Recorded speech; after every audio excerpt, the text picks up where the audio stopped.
Welcome to the Achilles community, where men gather to master their physical and mental health. Welcome to the first episode of the Achilles Community Podcast. In this episode, I'm interviewing Master Healer Jeffrey Vincent Noble.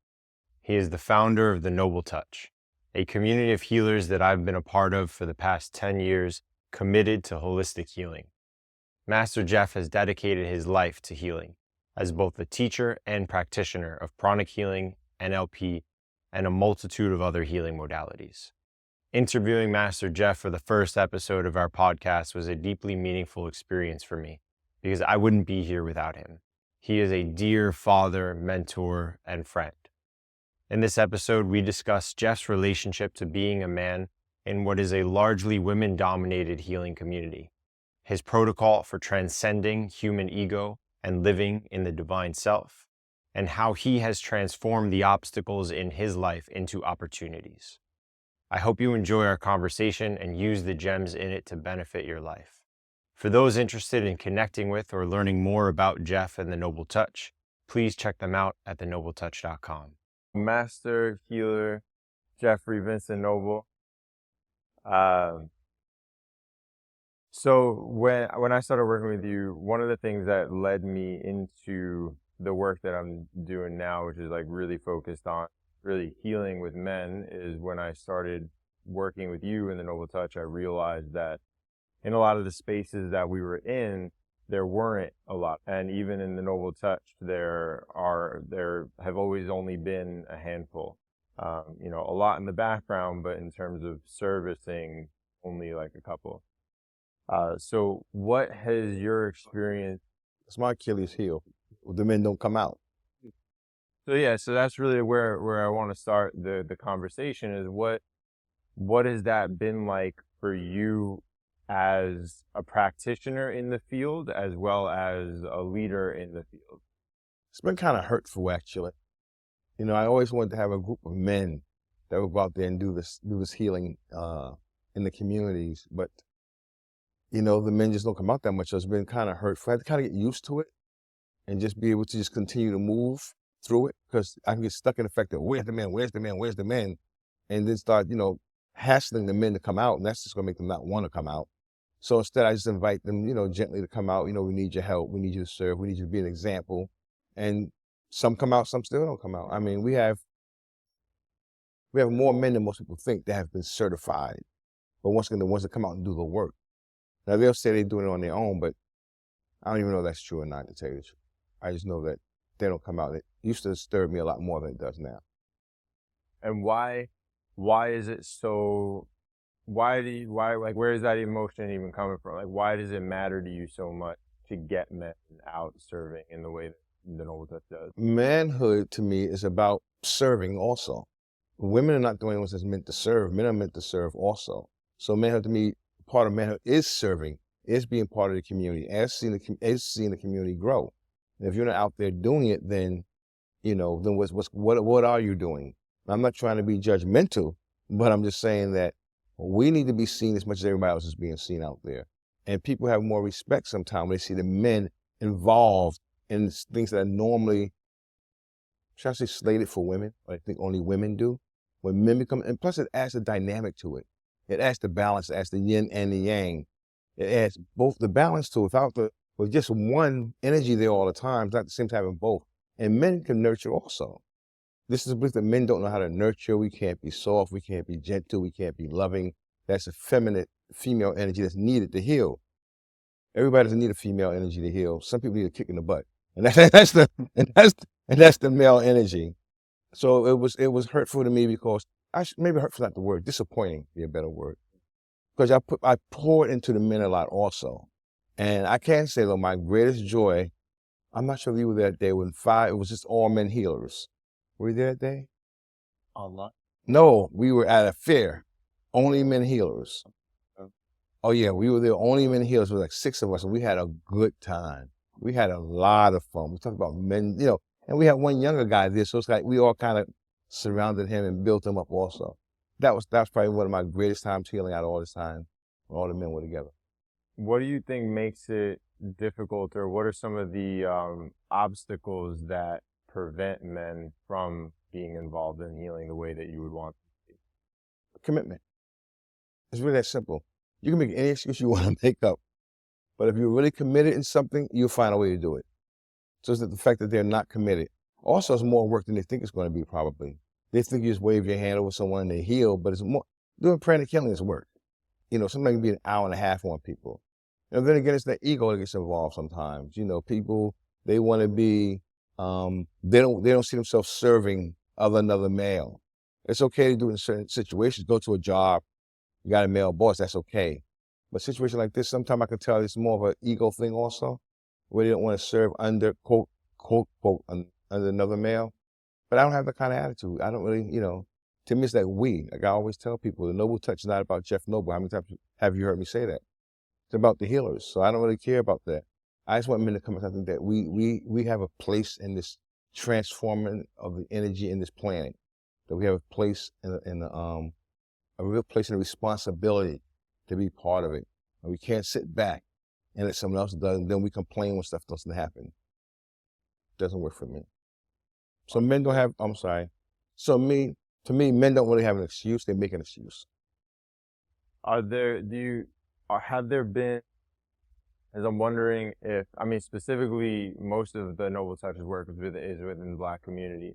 Do you feel like Black men are taught something uniquely in terms of service? Or is there an obstacle that you feel like is unique to Black men in terms of servicing other people?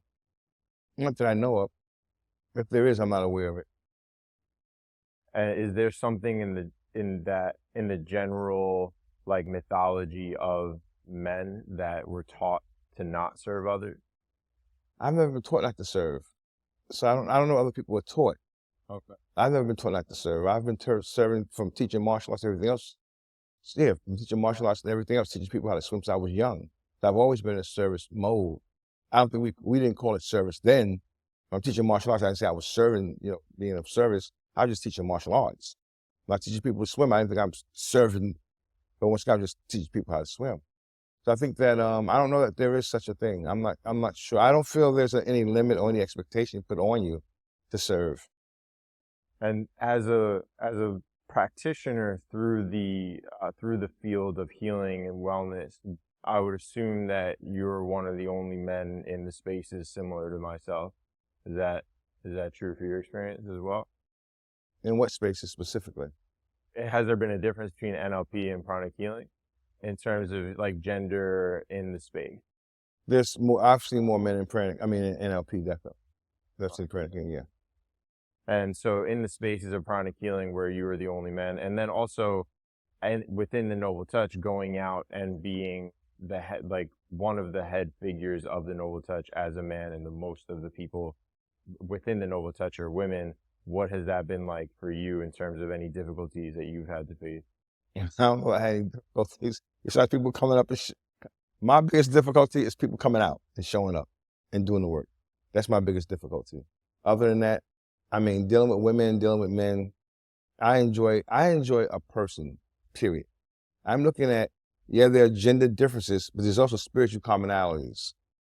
So what I look at is the spiritual commonalities, and that's what I teach to, that's what I work to, that's what I heal to, the spiritual commonalities. If there's a divinity in you, whether you're male or female, have a male or female organ, and there's a divinity in me, let's get all the other stuff out the way, and the divinity in me work with the divinity in you. And that's the way I think about it. For men who feel stuck in the ego or the identity of being a man that blocks them from their divinity, that non-binary divinity, what would you say to men to help them get into touch with that? Well, I think that first of all, they have to realize that they are a child of God, the creator, whatever you want to call the spiritual energy in the universe. And it's hard for people in general to recognize that, because they don't allow themselves to experience it. There's this balance going on in life between divinity and humanity. People always say we're spiritual beings having a human experience. Yeah, that sounds good, but it's cliche. What does it actually mean? How do you actually balance that difference between the two? And a lot of people don't balance it because they don't try to balance it, because they are so stuck in this third dimension or in this 3D world right here that they don't think about it. There's so much chatter going on inside their head, and then there's disturbance from the media. There's so much stuff coming in from all over the place that people don't sit quiet. The Bible somewhere says, be still and know that I am God. But if you're not meditating, you're not being still. Then you do try to meditate, what happens? You hear all these voices and everything else going. You say, oh, I just can't meditate. So you give up too soon. How often have you done that in life when you give up too soon? It's the same type of thing. And that goes for men and for women.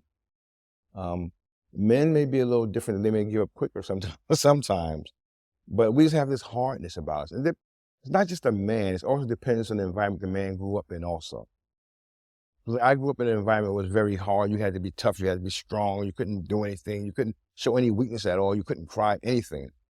So I had to break through all those barriers to begin to open up that spiritual portal to allow the divinity to come in. But as long as you can't be vulnerable, then you're blocking the spiritual nature from coming in. Can you describe some of your process that you went through to break down those barriers? Well, first of all, you gotta make a decision that you're not going to accept being a product from your environment, of your environment, but a product from your environment. Because I could have easily stepped back and say, listen, mother raised 4 kids in Harlem, projects, blah, blah, blah. I could have easily accepted that narrative. But I decided to change my narrative very young. Well, I don't know whether very young, but I was in my teenage years.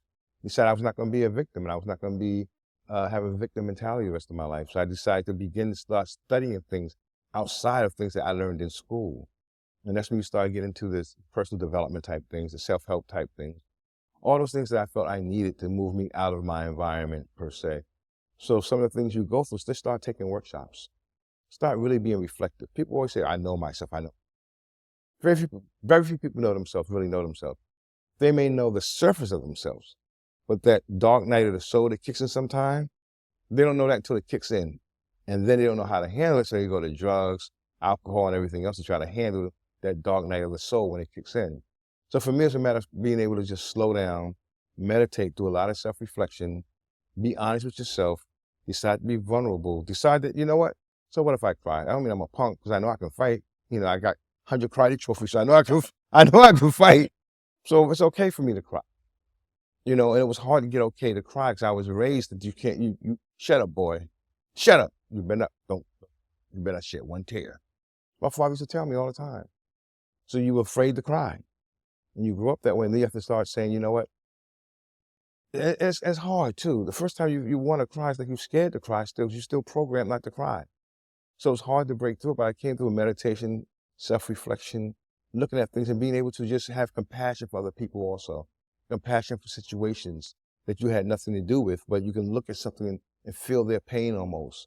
And then not to just feel it, but to be able to experience it and process it out through the tears. So there's a number of different, it was not one process, it was a number of different things that I went through to be able to get to the point now where I'm okay. I'm okay with being vulnerable. I'll tell you, I'll tell you my weakness. I tell jokes about myself and how effed up I was. I don't mind all that stuff now. But back then I would have never done it.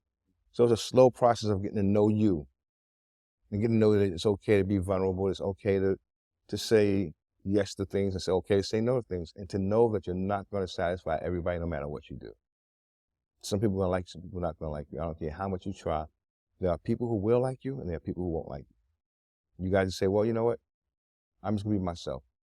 I think that's the most important thing to do, to be audaciously authentic. And once you get to that point, nothing else matters. Nothing else matters. Then you're walking in your divinity. When you're trying to please this person, trying to please that person, you're not being yourself. You're trying to fit in and conform. And that's the way most people live their life. That's why we were all born originals. We always hear me say this, you're born an original, but don't die a copy. Because we're copying other people. All of our life, that's what we're doing. Most people. Another one that you taught me a while back was to be a wandering generality or a meaningful specific. Right. Yeah, whether you're wondering. Yeah, wondering generality. Another one that I like now is You're the Masterpiece. They got all these great artists, Da Vinci and Matisse and Van Gogh. They threw some paint on the wall. It's worth $15 million. But those are called masterpieces. And they won't make another one like that because you can't throw paint on the wall at the same time twice. However, we've come from the Creator. We are loaded and coated with the divinity in us. Just a matter of us being able to tap into it on a regular basis. Not once in a while by mistake, not when something happens, but can you access it on a regular basis or a near regular basis where you can feel that divinity in you, operate up out of that. Because when you do, you automatically become audaciously authentic because you realize that you are the master's piece. There won't be another Nick. There was no Nick before you, not gonna be a Nick after you. There's only Nick right here, right now. And there are people that are waiting for Nick that Jeff Noble can't help, but Nick can. There are people that you are the answer to their prayers. You know, when you get that you're the answer to someone's prayers, we're all here to be of service. So who are you supposed to serve? Who has the universe already laid out for you that's waiting for you to come and serve them? Because Jeff can. Jeff's personality and their personality is not going to match. But Nick's personality and their personality is going to match. Nick's soul and their soul may match. My soul and their soul may not match. Because you may have been in conflict at another time. I'm wondering specifically in the service of the context of the Noble Touch, because I know you mentioned also that in the NLP space there was more men, and then in the pranic healing space there was more women. What needs to change about whether it's the general dialogue of what healing is? What do you think needs to change for more men to enter the space of healing, to start engaging in that process that you described that you went through? The commitment. It's all about commitment and values. People live their life based on what they're committed to, what they believe, and that's based on your values. So for men to do that, men just got to decide that, you know what, I want to be part of this. I'll give you a perfect example. This has nothing to do with healing, though. My daughter, right? And this is what happens to men sometimes, and I'm saying I'm guilty of this. My daughter, she was going to a school. I did not like the school. I thought it was just not a good school for her. Her mother thought the school was a great school for her because it was a women's club. All the mothers got together, they did things together, and the men was kind of pushed aside. Literally pushed aside. The women would actually go out and go to parties, do everything together, and the fathers that were there were kind of pushed aside. Like we didn't matter. Only the mothers matter because they know how to raise the kids, and we don't. And what men will do, men will fall back and say, okay, go ahead and do it then. And I'm guilty of the same thing. I said, okay, go ahead. Y'all go ahead and do your thing with my daughter, and they did. And I think my daughter would have been a better person if I had stayed involved. My daughter would have been a better person if I stayed involved. But I took my hands off and let the mother handle it because it's easier to step out of it than to engage in it full time and to be there. And sometimes with other things that happen in life, men will do the same thing. It's easier for us to go back to the default to what we're comfortable in than to be uncomfortable learning something new and doing something new. And I can see the difference between my friend Gene, his daughter, his wife tried the same thing, but Gene didn't go for it. Gene stayed engaged, and I can see the difference. What's the difference that you see? There's the closeness between him and his daughter is a lot different. The way his daughter speaks, the way his daughter moves, the way his daughter talks, the confidence that his daughter has is totally different than what my daughter has. Because he's just stayed there all the time, was an active part of every aspect of her life. What's something you would have told yourself to get yourself involved? Oh, I'll tell Jeff, that's what you asshole. No, Jeff, you got too much. You have too much information, too many tools, too many gifts. Just sit there and let her take charge of the way your daughter's formed. You should be involved 100% because you have everything. You have not everything that she needs, but you have a lot more information about things that you've learned over the years than her mother does, that you can instill in her, that you may be able to help her become more confident, more bold, more, just more courageous, have more, less fear and everything else, and feel really, really good about herself. I could have added that to it. And that's what I would tell Jeff. You're just a jerk. You can't walk away from this and say, okay, you want to raise her the way you want to raise her. You can't do that, Jeff. You're responsible. That's your seed. That's what I would tell Jeff that. And I see that in the way that you relate to, I know the way that you relate to me as your student and the way that you relate to your student as a whole is very much like your children. Did that experience influence you as a teacher? I don't know. I can't tell you. I've never thought about that before, so I don't know if that influenced me as a teacher or not. I think I didn't even know I was a good teacher, to tell you the truth. I think I evolved as a teacher. I always like to share. And I just hate seeing people, I always wanted people to just be good at whatever they would do, period. I always want them to be good. And I always want them to not, let's see, I could easily sit back and use excuses and accept the mediocrity and say, oh, I'm black in America, there's racists here, and use every excuse in the world to accept mediocrity and failure in my life. And I didn't. So I didn't do it. I'm not letting my students do it. I'm not gonna let you do it either. If my students, I know, you know how I am with my students, I don't let them do it. I'm very tough on them, but I love them. I truly love them that way too. So I'm not doing it because I'm mean, because I was told I was mean lately. But I'm not mean, but it's tough love sometimes. Now, I try to be nice a couple of times, but if you're not responding to my being nice, it's time for me to try something else. And that's when I can become a little, not meaner, just a little harsher about, a little more forceful about doing things. Because people don't realize their potential. That's my whole thing. I didn't realize my own potential. When you start developing it, then you start seeing other people. And the more you develop your own, like if you're a martial artist. So if you saw a martial artist just starting, the more you develop your own talent in martial arts, you can see someone else that has the talent. That's the way it's for me, personal development. The same exact thing in personal development. I can see the person's talent to become a lot more than they are. And to me, if I can see it's what God is showing me their talent. So if God is showing me their talent, it's my responsibility, as long as they're open, for me to help develop and nurture that talent. So they can make a difference in the world. They can be a beneficial presence on the planet. Throughout your lifetime, what were some of the other ways that you had to change your behavior to be a man? You were described like you had to get hard. Like, what are some of the beliefs that came along with that?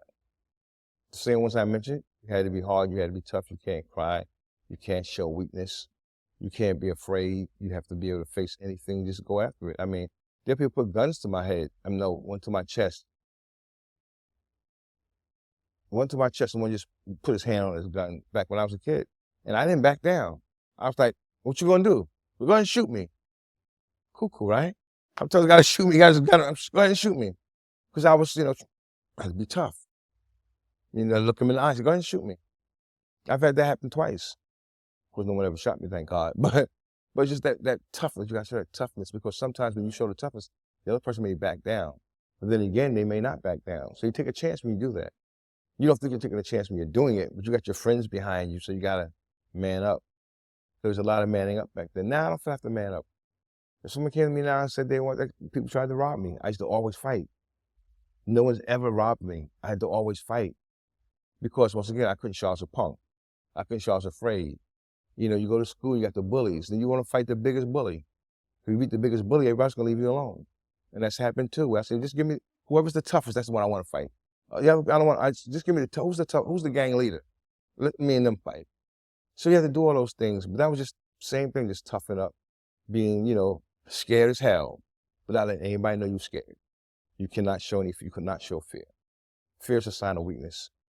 Do you see a relationship between the teaching style and the tenacity that you have towards helping students and just helping people in general manifest their potential and be their fullest selves as you see it? There's a kind of tenacity or tough love almost that you have in the way that you do that. Do you see any connection, or I'm wondering if the toughness or the hardness that you develop through martial arts, through your upbringing, through that experience, how the two are connected, if at all, if you see it that way? I think that I think of the students, it's the tough love, but also the competitiveness. I think my competitiveness from the martial arts has spilled into everything I do. Not necessarily toughness, but definitely competitiveness. I want my students to be the best, period, point blank. I don't be able to put my students up against any other students and say, I got the best students, and know my students are the best students, period, point blank. So I think it's more the competitiveness has gone through even more so than the hardness or the toughness that I've had. Yeah, I can still be tough, but I can also be very loving, but I'm always somewhat competitive. I always want my students to be the best. I'm just being honest, I want them to be the best. Right. So I think the competitiveness went through more so than the toughness have. I know just over about like 10 years since I've known you, that competitiveness or toughness or hardness that you have as a teacher has changed a lot. Where I remember in the beginning, you were a lot more like a martial arts instructor, where like you really didn't care so much about, you always cared about how we were feeling, but there was a little bit more roughness there, more strictness, more discipline. You sound like Alberta. Right. Yeah, no. You sound like Alberta. And I remember that's something that Alberta and I both appreciated about you because we come from a martial arts background. But I also know that you've gotten a lot of pushback, and you've been given a lot of feedback by a lot of other people within the Noble Touch to be a little bit softer, to be a little bit kinder, to be a little bit more compassionate. But you're still connected to that tenacity. Oh. So what was that like what did you have to go through internally? What was that process like to transform in the way that you did? The process of self-awareness once again. Being able to get ready to say something, catch yourself, self-mastery. The process was like, and I'm not saying I'm fully self-mastered, but being able to see when you're going somewhere that you don't need to go, and ask yourself the question, okay, what's this going to get you? Is there another way to get? As opposed to just coming at people like, boom, just asking yourself, is there another way to get that same response without being so hard on the person? So it's not that it's changed, my approach to it has changed, but I still have the same tenacity, saying I want you to be the best, but my approach to it has changed because my process was being able to go inside once in the middle of something and not be triggered the way I was triggered before. So disconnecting the triggers I had before that would make me come at someone pretty hard, and being able to sit back and say, okay, what's this going to get you? What's this going to solve? Just asking myself those type of questions that gave me a more empowered response to the person, as opposed to just a knee-jerk response to the person. And have you seen do you see that your teaching has become more effective or efficient through this process? I'll say I became more flexible. I think I've become more flexible. Where I have more, anytime you only have one way to respond to something, you're like a robot. If you have two ways to respond to something, you're in a dilemma. It's either this or that. When you come from three or more ways, then you're coming from personal power. So I think as my personal power has increased and my ability to reach people has increased because I have different ways of going at it now than I had before. I remember one of our students, Brian, one time said, you'll become the master of the metaphors. Because, I'll tell story after story after story until the person gets it. Whereas before, it's like, I done said it 5 times. You remember that, right? But now I tell the metaphors over and the metaphors come to me. It's like I'm just a vessel.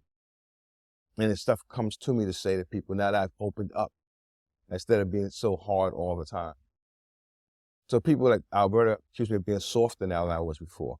It's not softer necessarily, it's just a different approach that looks softer because you're used to me hitting you in the head. So now I'm pushing you, but I'm still getting to the same place, just with a different technique. I love that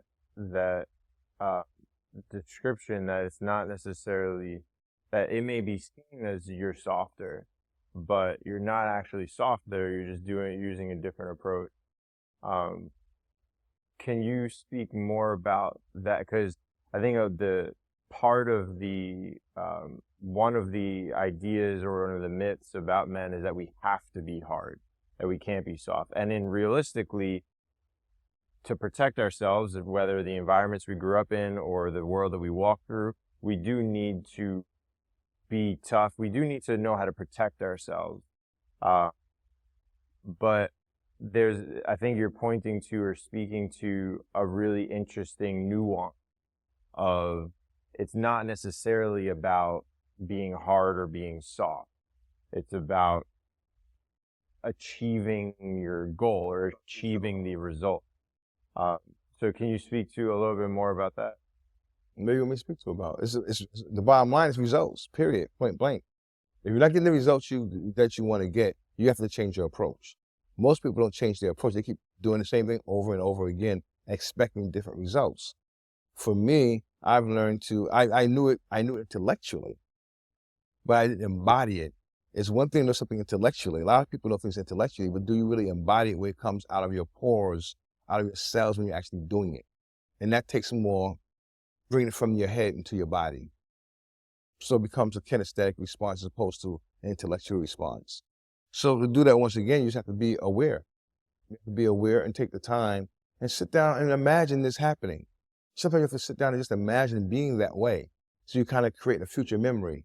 So it does happen, your body say, in your mind says, well, how am I supposed to respond to it?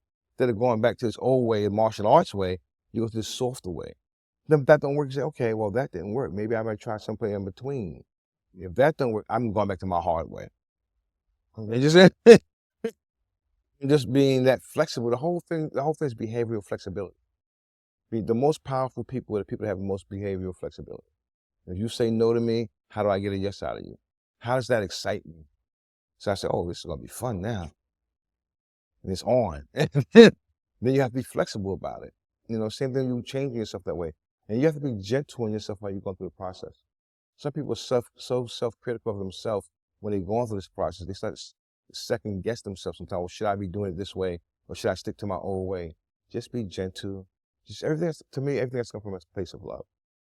Now, of course, when I was in my 20s, I may have thought that, but as you grow older and you become closer to God, you begin, or the creator or the universe, whatever you want to call it, you begin to realize that it's the love that's the real key to healing, to happiness, to joy, to your own joy. I don't mean love from somebody loving you.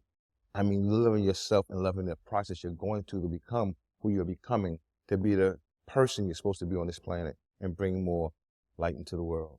Because that's something I wonder. I said, well, we look at the stars and we wonder and we glance, wow, they're so beautiful. What the stars see when they look at us? If the stars have a consciousness, they look down at the earth, what do they see? Do they see the same brightness that we in awe about? Or do they see darkness? And I think about things like that. So my goal is to make sure that everybody that I touch is a star on earth. So when the star looks down, you see the same thing we look at when we're looking up. You've definitely done that for me in terms of my ability to see and tap into that light, like what would make me a star or what makes me a star, and that energy of that, and the work that it takes to cultivate that light. And I think that's something that you definitely embedded in me at an early age, is like the work that it takes to get there. You asked me a question I want to go back to. Sometimes I think men become complacent too easily. Because if you think about, even when I do marital counseling, it's been the female a lot of times who want to push the envelope about what they want the man to do and become. And the men sometimes, I don't know why, I don't have the psychological studies or anything on why men seem to be more complacent about certain things. They want to just continue living their life the way they're living, a lot of men. But then there are those men who are very ambitious, always want more. But I think that to some extent, some men are just a little more complacent. Once they get in their groove, they want to stay in that groove. They don't want to shake it up too much. And they sure don't want to go inside themselves a lot of time and deal with themselves emotionally. There's a book out called Men Cry in the Dark. I've never read it, but I bought it, never read it, but I've always been intrigued about the title. I believe that's what happened to men. I believe men do cry in the dark. I know I've cried in the dark. I know other men have caught me crying in the dark. So I know men cry in the dark because we're not supposed to show our weakness. We think that's weak, vulnerability. We don't want people to know that we're vulnerable and we're weak. So we go inside and we cry in the dark. I know about a brother recently that I heard about that he did the plant therapy and went in his house and closed his head and just sat there and cried. So I think that men become complacent more because they don't have to deal with the pain. Because we have pain that we've stuffed. And I did a speech recently called Feelings Buried Alive Never Die. And a lot of times us men, we bury our feelings. So we don't have to show them. And then it cuts off our communication. So now we're with a lady and we want to be with the lady, but at the same time, it's hard to be with her fully when you're not fully yourself.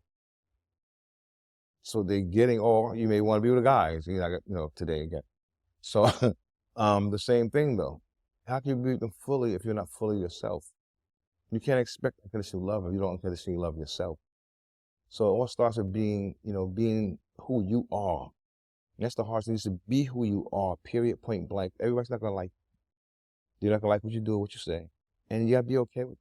And if you love yourself enough, you can be okay with that. If you know the divinity is inside you, you just try and you have to do things to get it out of you. And you don't give a what people think or say. How does somebody know that they are who they are? Like, how does somebody know that they are themselves authentically, as opposed to they are what they've been programmed to be or what they've been conditioned to be? Like, how does somebody know that they're a meaningful specific and not a wandering generality? When you find your purpose, you're committed to your purpose. Whether or not are you just interested, or are you committed to find out who you are? And when you find your purpose, you will know, because then work don't feel like work anymore. Whatever you're doing, feel like you're just having fun, feel like a joy. And that's how you know, when what you're doing becomes effortless for you. No matter what the obstacles are, they're just effortless for you. Just keep going. You may run into obstacles, but that's just to toughen you up and to make you who you need to be on this journey. I mean, you know some of my journey stuff I went through with churches and everything else. Have you seen it stop me? No, right? It excites me more, because once again, it's not about me. When people realize it's not about them, but about how this vessel is going to be a service of people on this earth, then it's easy to walk in that. And the way you find that is just continue asking yourself the question, what am I here for? Who am I here to serve? And really wait for the answer. Don't think of your own answers. Sometimes you may have to ask it before you go to bed. You wake up in the morning, the answer may be there, but you need to write it down or you're going to forget it. Because, that's the way it works sometimes. You don't write it down, you forget. So there's so many different ways to go about it. You go through meditation. You could be in a relationship. You got to learn that the Spirit of God is in everything. I knew I was going to marry my wife because I saw a little girl. I forgot how old she was. She must be about 8 years old. Kids that young, they're just honest. And they said something. She said, you should marry her. But you know what? Because my wife was very pretty. And she's pretty, you should marry her. But I didn't hear the voice of the girl. I heard the voice of God. So sometimes you look at an advertisement on the bus, and it's talking to you. But because you're so in your head about things, you don't get it. People have this Burger King belief in God, have it your way. They'll ask for God for something. They'll pray to the universe for something, or God, and then they wait for it the way they want to see it happen. And that's not the way it's going to necessarily happen. And if you're not open for whatever comes and being able to see the Spirit of the living God in everything, everybody, then you miss the boat sometimes. And it sounds like that's the common thread through what you're all about and what you're trying to communicate is, if you're able to tap into that divinity within yourself and with others and just in life generally, to see God in everything, then that is a huge path towards living beyond the narratives and living beyond your ego, using stories. Right. But it's not a matter of you can tap into it. It's a matter of you recognize it. It's there. It's already there. It's that you got to recognize it and then say, okay, I accept. What? That's hard. That accept part is hard. There's a lot of responsibility comes with it. Right. So the first part would be to recognize it, and then the second part is to accept it. Because I think that everybody's seen it. You can't tell me sometime in your life before now you haven't seen a spark or something. You say, whoa, wait a minute. Yeah. And then you back away from it because it scares you. Because it comes with a lot of responsibility. A lot of responsibility. When you accept it, it's a lot of freaking responsibility. I don't know, you remember the picture, right, with the light? Mm-hmm. Remember, I cried for 2 weeks after that. I cried for 2 weeks after that because I knew what that meant. It's like, okay, if I was trying to dodge it, we got you. You were talking, and that's what it meant to me. I mean, Jeff, you've been kind of dodging. You've been doing your thing, but you kind of, this is not, you're not doing enough. That's what that light meant to me. I'm not doing enough. I'm really interested in this part. The first part being the acknowledgement or the recognition of it, and the second piece being the acceptance of it. Did you always have the recognition? Nope. What was your process in terms of recognizing God in everything and divinity and everything? I think it's just me taking classes. Continue to study outside the box, read books. I was a mess in church. I was a mess. Because I was asking questions like, well, so how did God get here? Well, how come I couldn't just get here then? I said, well, who's this God? I never seen him. Where is he? I had always kept of questions, so I moved away from it. I had moved away from religion altogether for years. Because I just felt that they could answer my questions. So I've always been inquisitive, like most little kids are inquisitive. I was forced to go to church, so I was asked questions. So, it's a matter of being able to, first of all, wanting to. You got to want to be able to develop that, to to get in touch with God. It's one thing to say you want to do it and go read the Bible, but that's different than actually doing it. You know, I always tell people there's been more religious wars than anything else. Religion, to me, divides people. Spirituality brings people together. Now, I've gotten in trouble for saying that, but that's the way I feel. That spirituality brings people. When you realize that you are one with everything, I mean, I could tell somebody, I did an exercise one time. I would say, Nick, say I'm one with that picture and say it over and over again. Then say I'm one with Jeff and say it, and you'll feel a difference. Energetically, there's a difference when you say I am one with, you look at an object because the vibration and frequency is different. So you feel different when you say that. For people that are closed-minded, whether through the hiding behind science or being critically minded, for people that don't recognize and are closed to it, but maybe want evidence or proof, or like to be people that would want to be convinced, what's something that you would do to help somebody or convince somebody? I stopped that. I don't worry about convincing people anymore. Right. This is not important to me to convince them. That's wasting my time. You know, if they're open, I can talk to them. If they try to prove to me I'm wrong, why waste my energy with you? Why do that? What's the purpose? So you can prove you're right. Your ego gets bigger because you challenged me and I couldn't fight you. I didn't get back. When I was of a lower frequency, I want to fight with it. I want to go back and forth. Now, first it seems to be open, I'll talk to them. If they're not open, I'll have fun. I may decide to have fun, just mess with them for the hell of it. But I don't walk away the way I used to walk away before, kind of disappointed because they didn't get it and I couldn't help this person. I'm not for everybody. I had to let that go, being for everybody. I thought I was going to heal the whole world. I can help every single body. Now, I believe I can.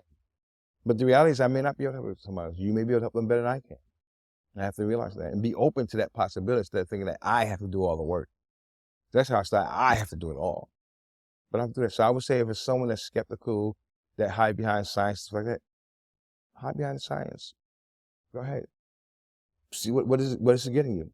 I don't know. I mean, you're breathing, but you're not thinking about it. Blood's pumping through your body, but you're not thinking about it. I mean, if I threw something at you, you would catch it. That's physics. I mean, how'd you know how fast to move your hand, where to stop your hand at? How'd you know when to close your hand to grab it? Isn't that all physics? And mathematics? So you tell me, what kind of science are you talking about? The placebo is almost as effective as the medicines are. So what science? I mean, when placebo can get 40% response and medicine gets 60% response, it's not that much of a difference. 10, 20% difference, not that big. So what is the science really as accurate as they say it is? I don't know. If you're flying a plane, you're trying to go to California from here, the plane's not, I mean, you know exactly where to go, a direct route, but plane's not on that route half the time. It may go off here because of the wind or whatever. It may come back on again, may go over here because of other air traffic. What's science? Where is the real hard science? I'm not sure. I'm not a scientist. I'm not a genius when it comes to that. But when it comes to human potential, I can find that and maneuver that around. I'm not interested in science. I'm interested in results. So if you tell me NLP doesn't work or pranic healing doesn't work because you can't just do this and move people's energy, okay, you can believe that if you want to. But there are a lot of people that will tell you their life has changed because of NLP or pranic healing. So if you think that it's not going to work for you, fine, suffer. Or go through the way you have to go through it. I'm not fighting you anymore. I did that fight for years, trying to convince people. I've done that fight already. You go into a church, you're healing half the congregation, people get insecure about it and actually leave the church because it's not in the Bible. Come on, that's the science. The science now is the Bible all of a sudden. And this guy they're talking about, I'll say this person of Jesus Christ, spit on the ground and heal people. But what I do is crazy. I can't be bothered with that kind of science anymore. And for people that do have the recognition, but aren't embracing that second step of accepting it, what are some ways that, and I'm sure there's a lot of people within the Noble Touch and a lot of students of yours. I know I was there for a long time and you kept kicking my ass until I got there. What are some ways that you try to get people or to help your students after they recognize the divinity and everything to really accept or to go through the challenge of accepting I forget what you described, the responsibility that comes with that. How did you do it? That's a good question. How did I accept the responsibility of my divinity?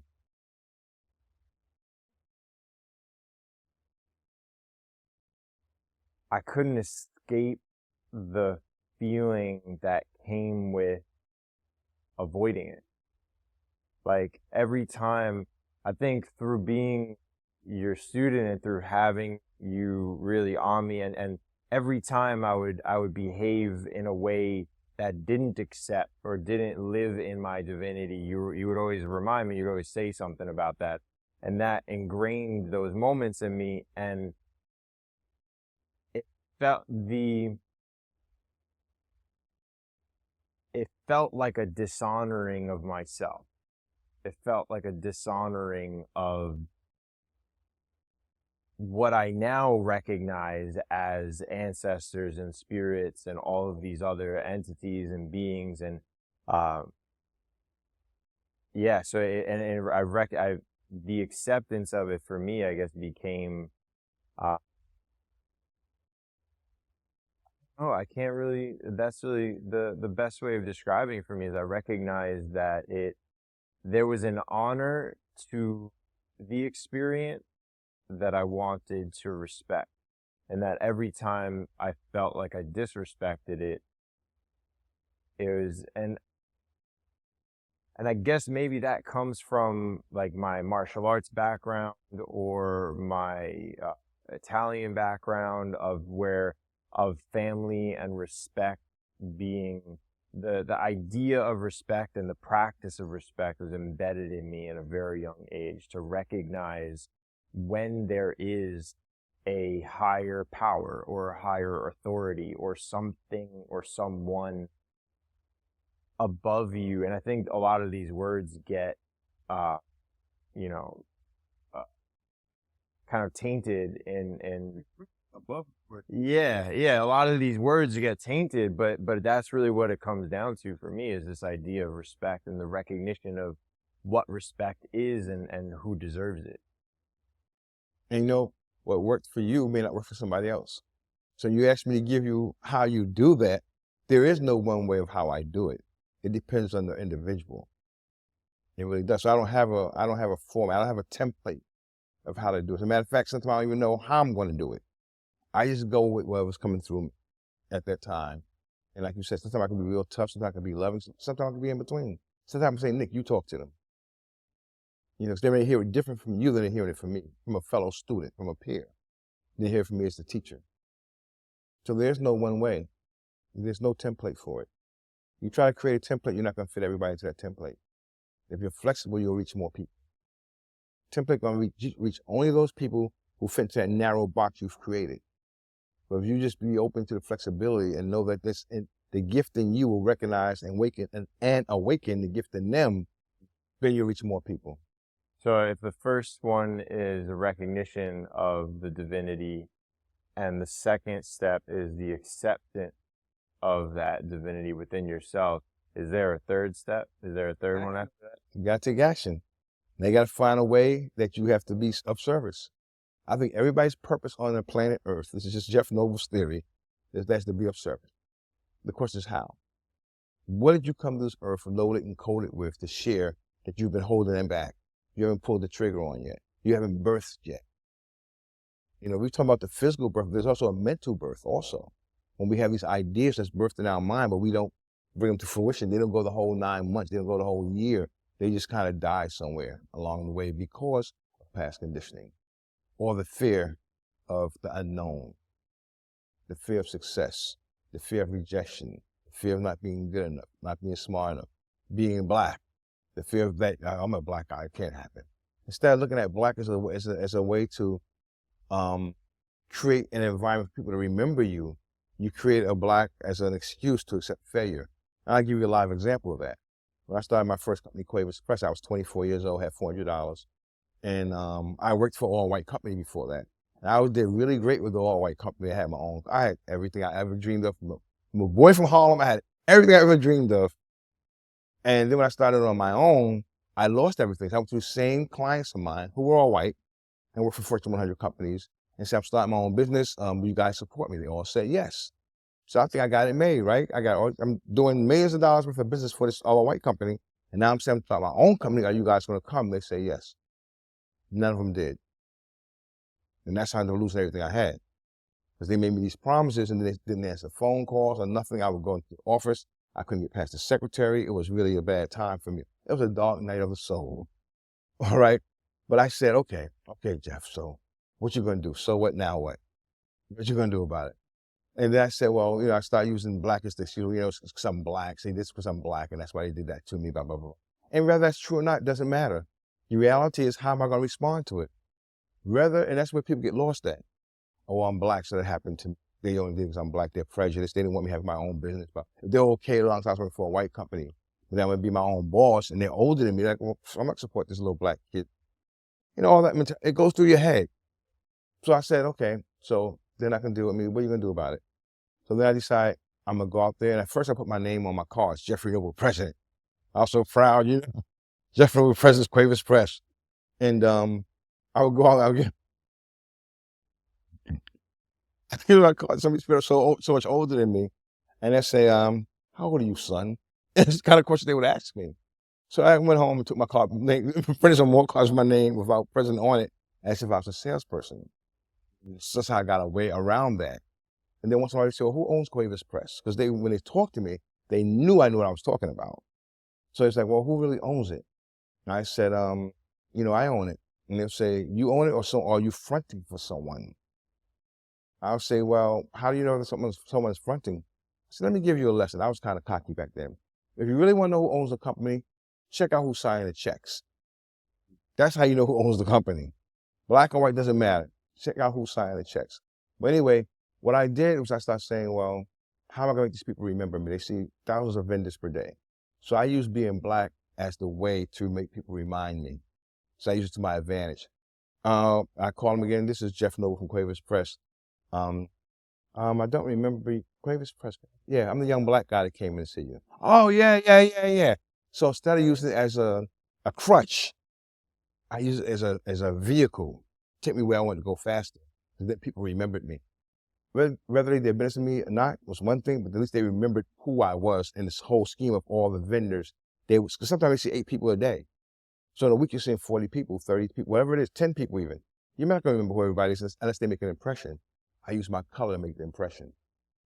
So they remember who I was.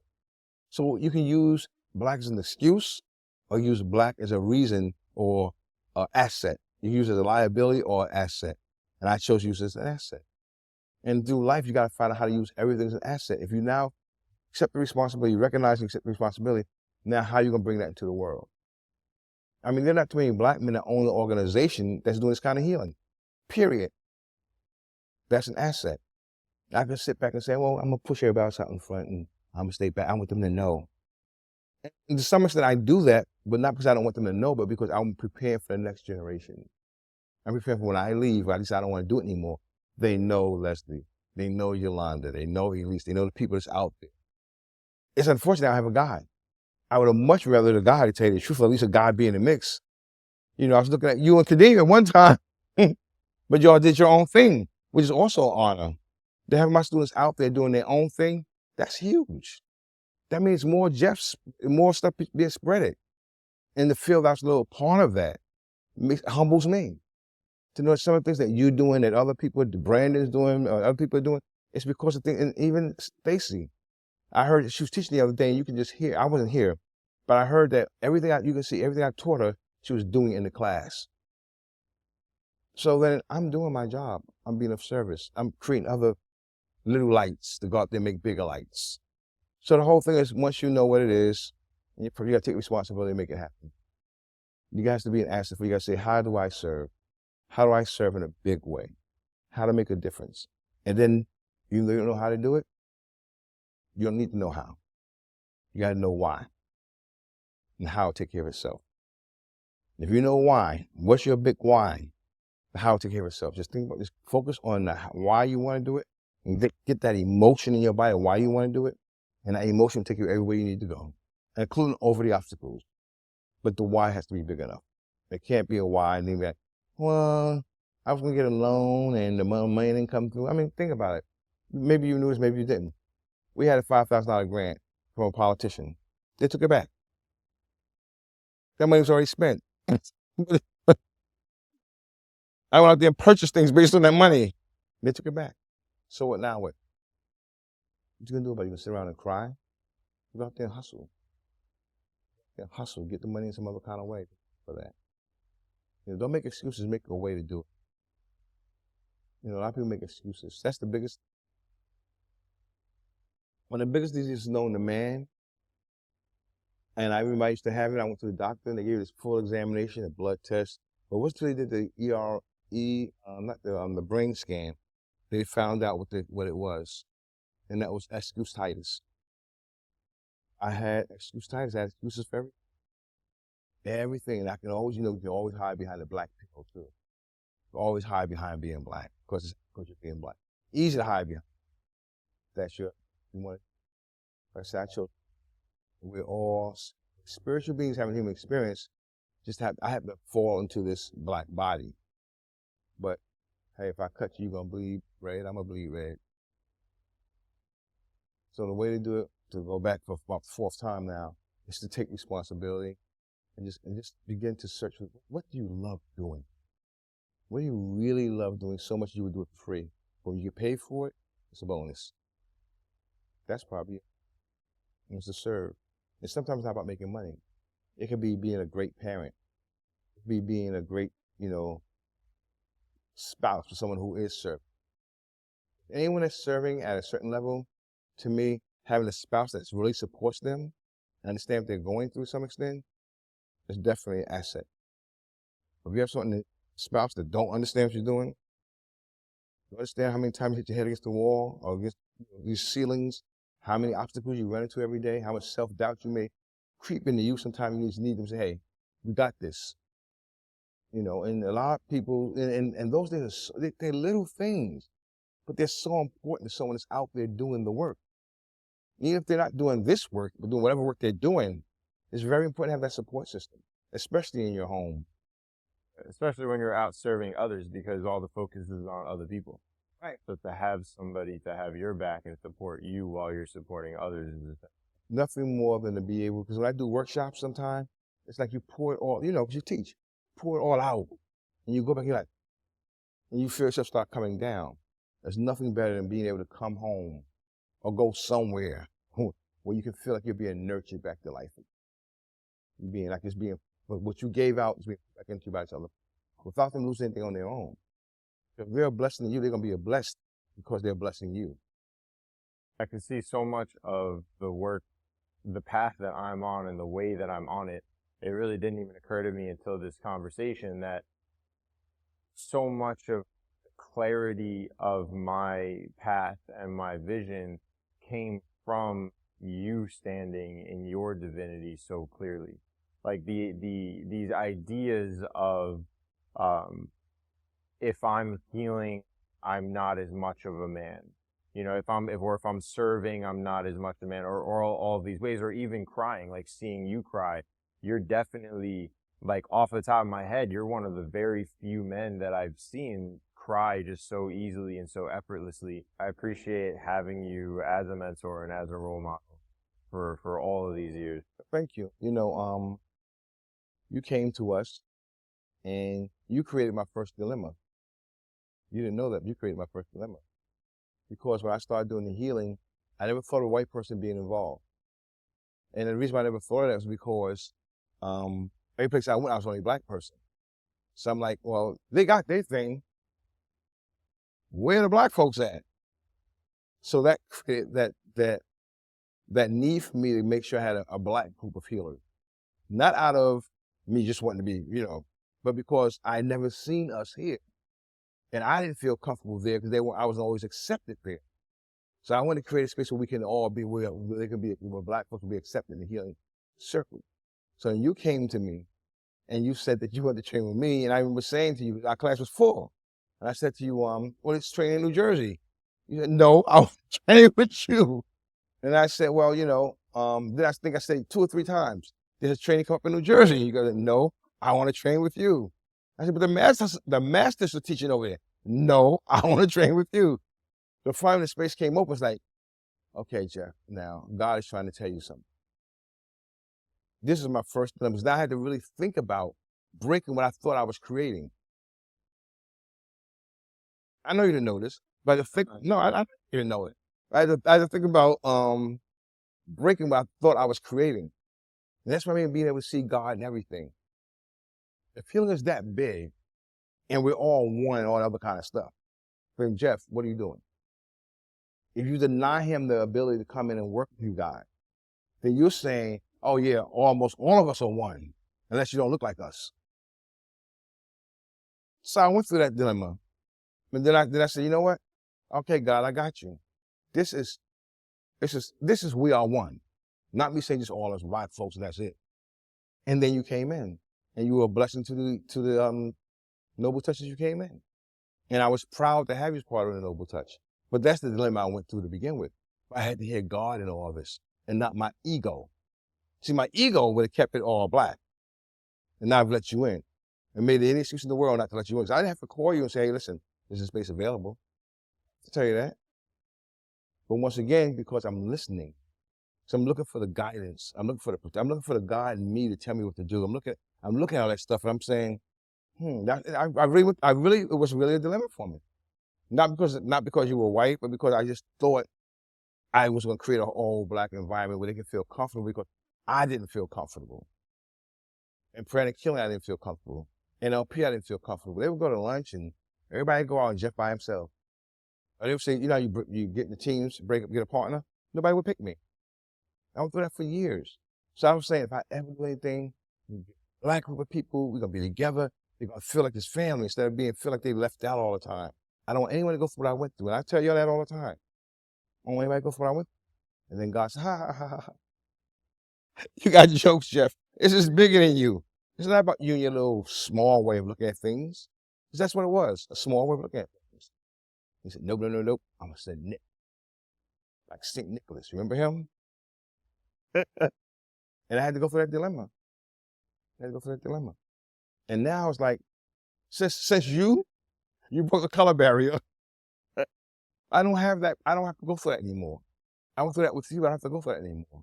We got people coming in now from India and all kinds of places coming by here wanting to do healing with us. And we talk about, okay, now what are we going to do now? As far as, do they get PD, they didn't train with us? Or do they not get PDs, they didn't train? They didn't come and serve, but do they get the advantages that people get that were part of the Noble Touch? That they're training with us.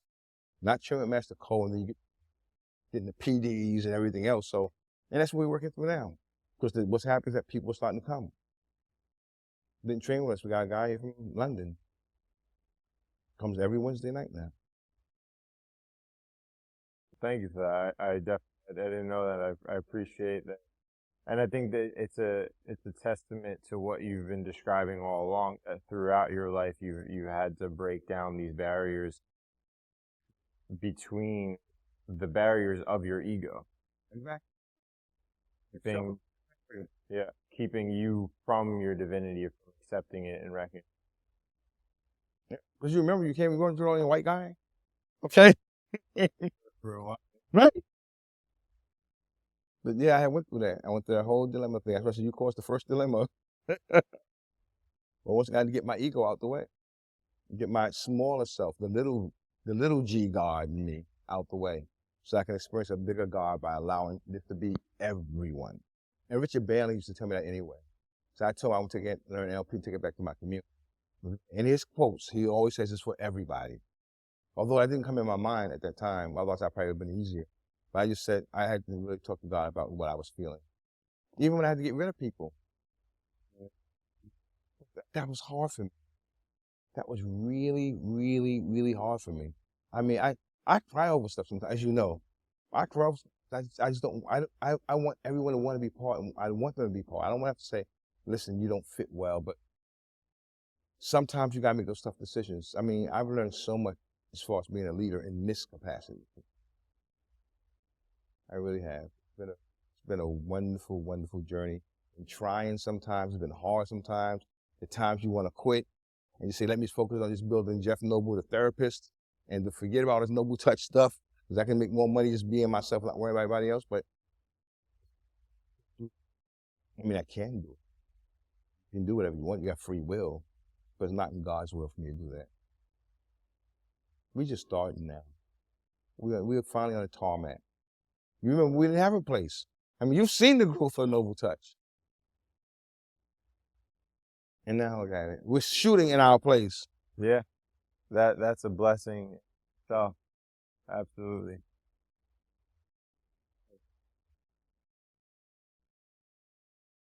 Thank you, Jeff.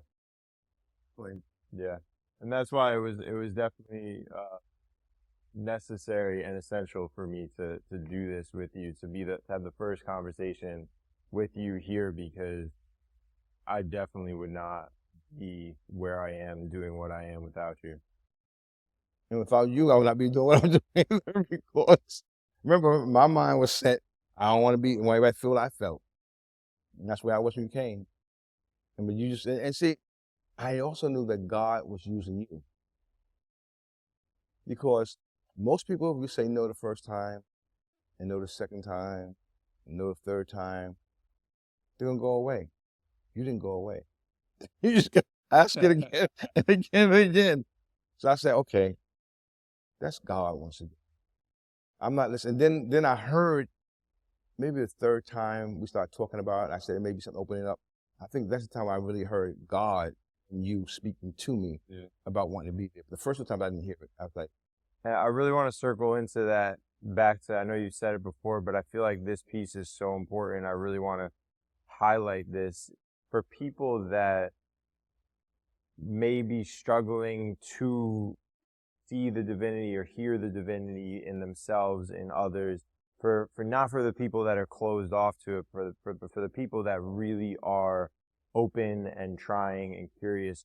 What are some ways that what are some like tools or things or ways that people can really recognize, like, oh, it's not just you speaking to me, it's not just this person speaking to me, it's not just this bird flying, that it is actually God, it is actually divinity? I think it starts with just, first of all, becoming familiar with your intuition first, and being able to just test your intuition, whether it's you or God. And sometimes someone tells you to do something one way, and sometimes tells you to go another way, and you may go one way, it may have been the bad decision. It may go one way, it may be the right decision. But get in touch with that and then purposely test it. When you get those two things, those two different signals, test it, see, oh, okay, that was wrong. Okay, so, but this one was right. So was there a difference in the distinction of what I heard inside my head? Or was there a distinction in the way I felt it in my gut when I made that decision? What are the distinctions? This is called spiritual discernment. What are the distinctions you make between when you make the right decision and you make the wrong decision? There's something that tells you which way to go, but what's the one that's consistently giving you the right one? Because one of them will give you the right one. If you find out what it is, you can repeat it. It's like when you get up in the morning, sometimes you get up in the morning, you have that whole day is like set, the most fantastic day you ever had. There are days you get up in the morning, it's like, Jesus Christ, why bother you about this day? Because it's like the worst day of your life almost, or it's bad, not the worst day of your life, but it's bad. If you're the same person, what's the difference? If you're the same person, what's the difference? It has to be something you're doing internally. If you're optimistic, it's something you did internally overnight or whatever it was for you to wake up optimistic. It's just a matter of how you listen. It's a matter of knowing, a knowingness that God can communicate through anything also, through anyone. Just the knowing that, okay, what's the answer I'm looking for? And then being open to how. I've had answers on billboards while I'm driving my car. Okay, I got it. Okay, that's what that means. All right, that relates to this. I try to teach other people how to do it, but it's hard when I try to teach them how to do it because they will say something like, well, what if it's this instead? What if it is that instead? What if it's not that instead? You just blew the opportunity. It'll come back sooner or later, and you'll know whether you blew the opportunity or not. So, but there's no one way because everybody's different. Everybody's process is different. God made us all unique for a reason. And he wants a unique and individual relationship with all of us in his way or her way. Well, it's not really a he or her, it's energy to me anyway. um, but I think that's what you have to do is everybody's process is different. What worked for me may not work for anyone else. What worked for me was just being quiet, going inside, just trying to clear as much of my stuff from. We have so much darkness and so many different negative thought forms into these elementals, just things in us from past programming. That when we kind of begin to clear that stuff out, you begin to be able to listen differently because you don't have as much congestion. You're not competing with as many thoughts inside your mind. You're more at peace. When you're at peace, you can hear things differently than you can when you're at chaos because things are running through your mind all the time. So it's a matter of just getting to that place. And I think that one of the most important things we can do is to work to heal ourselves. And that makes a major difference in how well you can begin to hear and in touch with that stuff because all the other stuff's not in the way anymore. You know, when we did the workshop, and everybody had said they felt a lot lighter, but there were no lighter on the scale. People understand that consciousness has energy. And if it's negative consciousness, you got negative energy, and that negative energy has weight to it, has spiritual weight. Spiritual body has weight also. So they say they feel light, but they dump all that spiritual weight, all those toxins and negative thought forms, beliefs, and limitations that we drop. Past experiences, past emotional experiences. Is there anything that you feel left that you'd like to share? You know, I always encourage people, tell people that live your dreams, you live in your fears. Either you're living your dreams or your fears. What stops most people are their fears. I don't care if unknown, because a lot of people, hey man, I got friends with some of the best business schools in the world, and they never started a business. School trains you to go work for somebody else most of the time. It's different when you're an entrepreneur. I was an entrepreneur since I was 24 years old. So I don't even know what it's like to work and have a salary. Never had one. I don't have one now either. If I don't do a healing work, I don't get paid. It's that simple. But I think I always tell people to overcome the fear. Overcome the fear of speaking up, the fear of being seen, the fear of being heard. No, what the fear is, you overcome those fears, your whole world opens up to you. You can operate from a space of freedom, space of power. You're not afraid to be yourself because you let go of that fear. So I always tell people, step from behind the curtains of fear, doubt, and worry, because that's what it is, and allow the Spirit of God to show them more. Whatever that is for you. The universe can be created. Doesn't matter what you call it. That energy that controls everything in your body that you don't think about. Right now, we've been breathing all this time and talking all this time, and we don't even know how we make sense of the word. Think about it. A baby learns to speak a whole language, or 2 or 3 languages, if they're in that environment, without ever picking up a book, without ever listening to a tape. You go learn French now.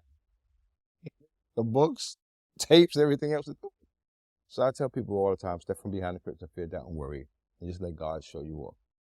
I always let people know that they were born in the original, so don't die a copy. And the most important thing is that we're the masterpiece. Ain't got nothing to do with you, your mama, nobody else. You are the masterpiece. That God has something in store for just you. And no one else can bring it to fruition or manifestation on this planet the way you can. And you have an obligation to your soul. Because remember, Earth is the soul playground for evolution. Earth is a soul's playground for evolution. So you have the obligation to your soul that when your physical body decays and goes away, that the stuff you've learned, stuff you've done, goes back to your higher soul. So the next time, if you believe in the next time, you come down, you're even more prepared. And you get to a point after a while where you don't have to come back in physical form because you have now evolved that much that you just totally.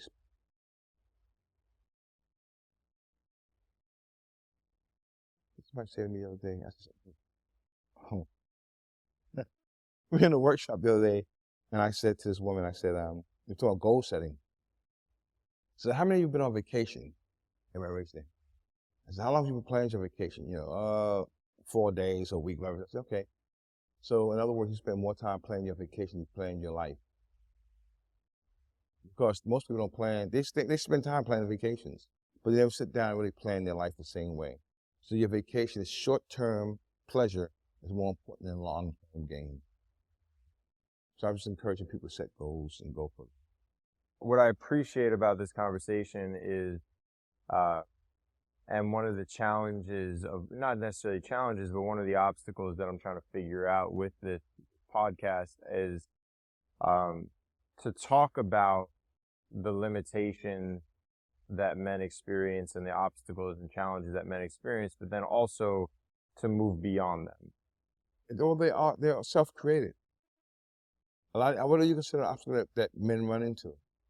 If there are most obstacles that men run into are self-created obstacles. Give me an obstacle that man's gonna run into. Well, like you were saying, that not being able to cry, or having to suppress their emotion. That's an obstacle. It was set up as an obstacle, perhaps, but obstacle to do what? What's the obstacle stopping you from? Freely expressing yourself, and then ultimately, so then it becomes an opportunity to learn to freely express yourself. To take the obstacle as an opportunity. Every obstacle is an opportunity. Everyone's an opportunity. I mean, to me, a problem is a solution turned inside out. A problem is a solution turned inside out. Because once you solve that obstacle, think of the fun thing about solving obstacles is that you've done enough of them, they become fun. It's like, okay, even one of my processes is handling obstacles. You've heard me say this before. Whatever the obstacle is, first thing I do is thank God for the obstacle. So to me, it's an opportunity to grow, to change, to move forward again. It's a stepping stone to greater things. And so then I say, okay, now how many different ways can I overcome this obstacle and enjoy the process?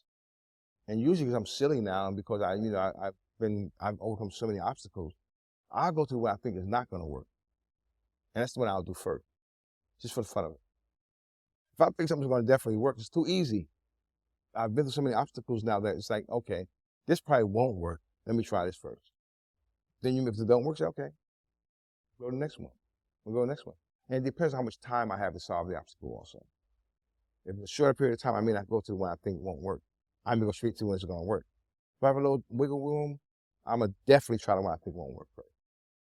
That's just the way my brain works. I'm unapologetically Black. You know, some people, they don't want to be, they want to fit in. I don't mind getting along, but I can give less of a shit to fit in. I mean, I don't mind getting along, but I'm not going to change who I am just to fit in. All right, Jeff. Thank you.